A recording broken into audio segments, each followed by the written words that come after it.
السلام عليكم يا دكتور وعليكم مبروك. السلام يا فندم. لو سمحتي عايزه بس حضرتك كده تصبر عليا دقيقتين ممكن؟ جدا. ما هو انتوا نازلين عليا نازله بيضه كده ليه؟ يعني شايفاني من اول الحلقه بقول اتفضلي وخلصت وشكرا، معلش وبرضه نازلين معلش يا حامين دكتور واخدين مبروك. فكره غلط ليه؟ معلش ليه انا ما بقاطعش كل حاجه حد؟ انا ما بقاطعش حد. احنا عايزين ماشي السؤال، عايزين السؤال عشان الحواديت ماشي تقل ونفيد ماشي اكتر عدد من ال60,000 تليفون اللي ورانا. 60,000. ماشي حاضر. بصي حضرتك، انا دلوقتي عندي والدتي يعني ايه معاملتها سيئه جدا. ماشي، انا بتكلم دلوقتي احنا 10 اخوات. ماشي، انتوا 10 4. ايوه من بطنها؟ اه كان الله في عونها. كان الله يرحمها. ماشي، بس هي معاملتها سيئة جدا. والدي توفى من وانا عمري 3 سنين. الله يرحمه. ماشي، الله يرحمه. ماشي، فهي معاملتها وحشة جدا. ازاي بقى وحشه ازاي؟ يعني شد علينا قوي، شد علينا جدا، يعني شد علينا بطريقة رهيبة جدا. فدلوقتي احنا 10 دلوقتي. هي ما بتعيا بتخش المستشفى محدش بيروح لها. يا لهوي. دخلت المستشفى كذا مرة. يا ومحدش لهويني. بيروح لها. يا لهويني، محدش يعني بيروح 3 لها. لهويني، يا 4 لهويني، يا 50 ماشي. لهويا لو ينفع اقول لهويا. ودلوقتي حضرتك طب ما قتلتوهاش ليه؟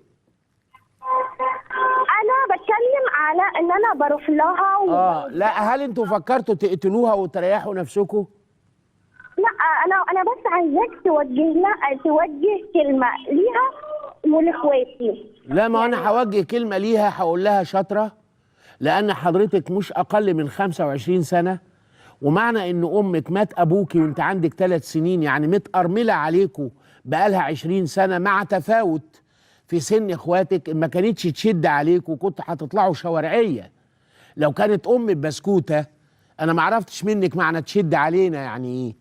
يعني انتوا عايزينها تسيبكوا تسهروا بره براحتكم، تيجوا اللي يجي الفجر يجي الفجر، واللي ما يجيش ما يجيش، واللي يذاكر يذاكر، واللي ما يذاكرش ما يذاكرش، والبنت تقعد تكلم صبيان او تقعد بالشورت تطلع البلكونه بتضيق. مش بنات مهافيف. هو دي الام الافرنجي. الام الافرنجي دي اللي تخليني انا اخاف على بنتي وتخليني اخاف على بنت جيراني لما الاقي البنت طالعه ضيقه وطالعه مقلوظه وعورتها باينه وعلى قلب امها زي العسل. دي ام عايزه ضرب النار. دي مش ام، دي واحده مشجعه على الخيبه، واحده مشجعه على الفساد. وبنتها مش هتحتاج منها وهي صغيره غير كلمه اسمها غلط اقلعي، هتيجي لابسه. لما تكبر بنتها ما تقدرش تقول لها اقلعي. لما انا طول عمري لابس، كنت فين وانا ليه؟ عودتنيش ليه وانا صغيره؟ اللوم هيجي عليها والنار هتيجي عليها يوم القيامه. ربنا هيعذبها. دي مش تربيه. براحتك اخرجي حبيبتي، طب من ورا بابا لفي. قرطصه بتعلم البنت الوان الفساد. تشد عليكم ما تتكلمي، هو ما موتتكيش ولا حاجه. واخواتك ال10 10 ابطن افرغت كل ما في بطنها وطرحته باسم ابيك عشان تكونوا دعوه صالحه له. تقوم تدخل المستشفى محدش يزورها. ده ايه؟ ده قلب 10 قلوب اتجمعوا على شيطان واحد فختم على قلوبهم. دي لو كافره بتعبد حجر ومعزه ودخلت المستشفى وانتوا مسلمين وموحدين بالله هتروحوا جهنم لو ما زرتوهاش. وهي كافره وهي بتقول ما فيش ربنا. ربنا اللي هي بتنكره وهي في المستشفى هيودوكوا النار، لأن قال وصاحبهما في الدنيا معروفة. أوجه لها كلمة أقول لها إيه؟ أقول لها عوضيهم. أنت هاتي مصاصة للي بقى 20 سنة عشان أنت ما جبتلوش مصاصة وهو عنده 2 سنين.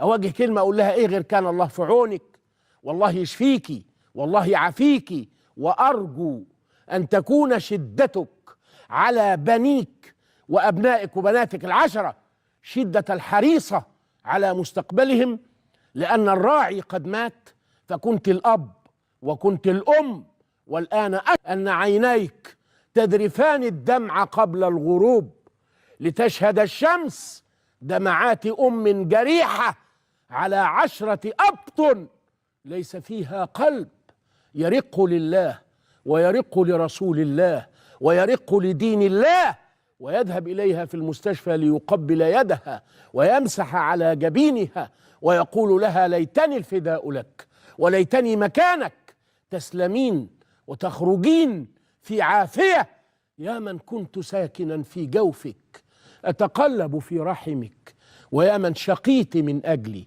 حرام عليك يا بنتي، حرام عليك يا أمه.